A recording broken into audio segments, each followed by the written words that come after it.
জ্বালানি সংগ্রহের জন্য আজও পাম্পগুলোতে ভিড় রয়েছে। এ নিয়ে বিস্তারিত জানাতে রাজধানীর আসাদ গেট থেকে যুক্ত হচ্ছেন সানি মৃধা। সানি, তেল সরবরাহ নিয়ে কি বলছেন পাম্প মালিকরা?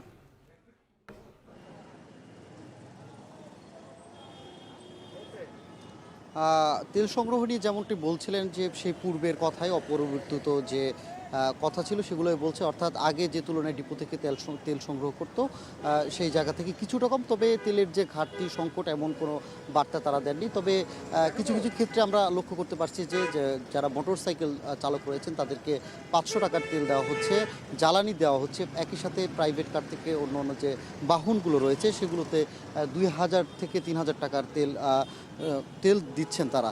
এর বাইরে আমরা এখানে কিছু অভিযোগও শুনলাম, সেটা হচ্ছে যে সব কয়টি নজেল থেকে তেল দেওয়া হচ্ছে না। এখানে কর্তৃপক্ষ বেশ কয়েকটি নজেল থেকে আসলে বন্ধ রেখেছে।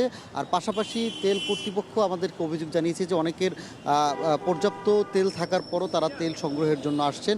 অর্থাৎ আগে যদি কারো 200 টাকার তেল লাগতো সেখানে তারা এখন ফুল করে তেল নিতে চাচ্ছে। একই সাথে মানে তারা চলার মতো তেল থাকলেও সেগুলোর তারপরও কিন্তু তারা পর্যাপ্ত তেল চাচ্ছে বলে তারা অভিযোগ করেছেন। অর্থাৎ তেল সংকটের থেকে আসলে সৃষ্ট সংকটটা বেশি বলে তাদের প্রশ্ন, দুই পক্ষের অভিযোগ শুনে আমার কাছে মনে হয়েছে। এর পাশাপাশি দেখলাম কিন্তু এই তেল পাওয়ার যে দীর্ঘ লাইন সেটি কিন্তু কোনোভাবেই কমছে না। অর্থাৎ আমরা যে কয়টি তেল পাম্পে আমরা ঘুরে দেখেছি প্রত্যেকটি ছিল আগের মতো, অর্থাৎ সেই দীর্ঘ লাইন।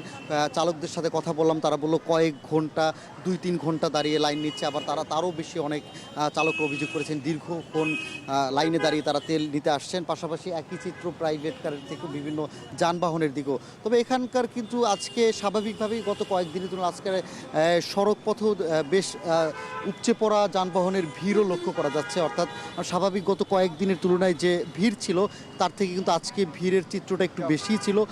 যদিও বলে রাখি যে আজকেই কিন্তু মূলত যে কারণে এই তেলের সংকটের সৃষ্টিটা হয়েছে, যে তেলের সরবরাহ নিয়ে একটি শঙ্কা জাগছে, সেই সংকটটাই কিন্তু অর্থাৎ মধ্যপ্রাচ্যের যে যুদ্ধ চলছে, ইরানের সাথে যুক্তরাষ্ট্রের যে সংঘাত চলছে, সেই সংঘাতের কিন্তু শর্ত সাপেক্ষে 2 সপ্তাহের বিরতিতে যাচ্ছে। এর ফলে কিন্তু অনেকটাই আন্তর্জাতিক তেলের বাজারে স্থিতিশীলতা ফিরে পেয়েছে।